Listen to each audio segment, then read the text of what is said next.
I'm Robert W. Klein. I was a PFC, private first class, United States Army Airborne.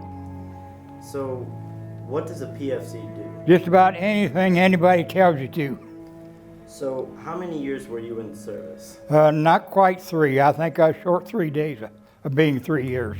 Were you in a conflict or war? No, Got close, but no cigar. What school did you go to?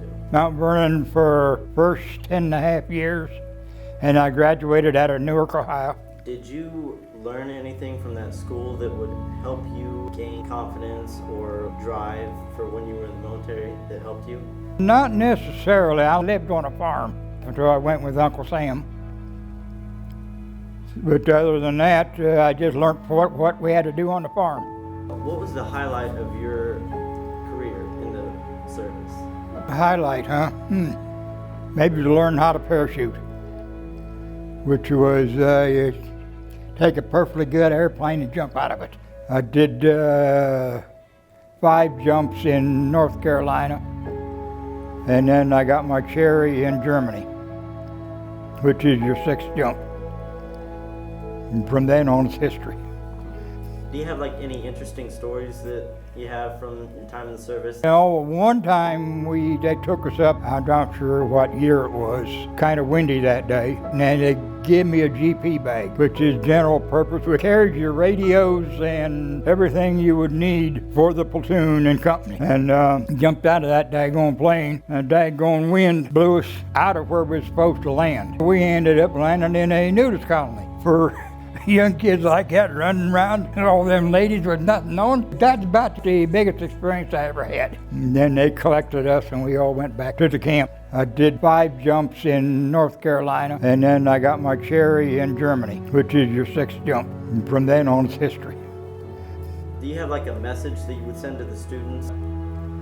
Oh, not right offhand, other than make sure you know your left from your right. Is there anything that, when you were on the farm, did that help you with the discipline of having to get up early on the farm? Did that help you with the military?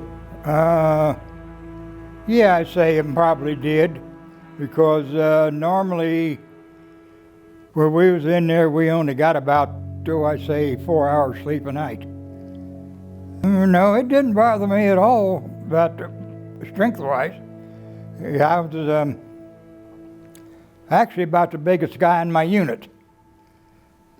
Did being the biggest guy help you when you're going through those courses for basic training and boot camp? Was that hard? No, a piece of cake. The hardest part was learning how to jump, which was they take you up 34 feet to start with, which is the height you have a hard trouble of determining where you're at.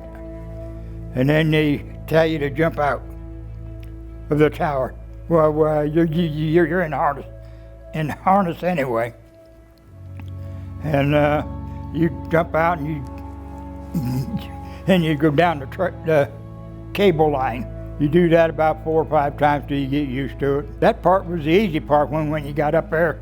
About a 1/4 mile high to a 1/2 mile. The first plane I jumped out of was a 119, which was, if you ever seen a bumblebee fly, they are designed that way. It's big with the little wings, but you couldn't figure out how they fly. Well, that's what a 119 was. But it did. I went up 5 times in North Carolina. Spent the most of my time was there in Munich. I go here and there and everywhere else. You enjoyed your time overseas, though? Oh yeah, I had a nice time there in Munich. Munich is what Columbus is to us. It's the capital of Bavaria. If you get up in the Tower of Warner-Caserne, you could look to the west and see the Eagle's Nest, which is one of Hitler's strongholds. But other than that, everything else was all cut and dried.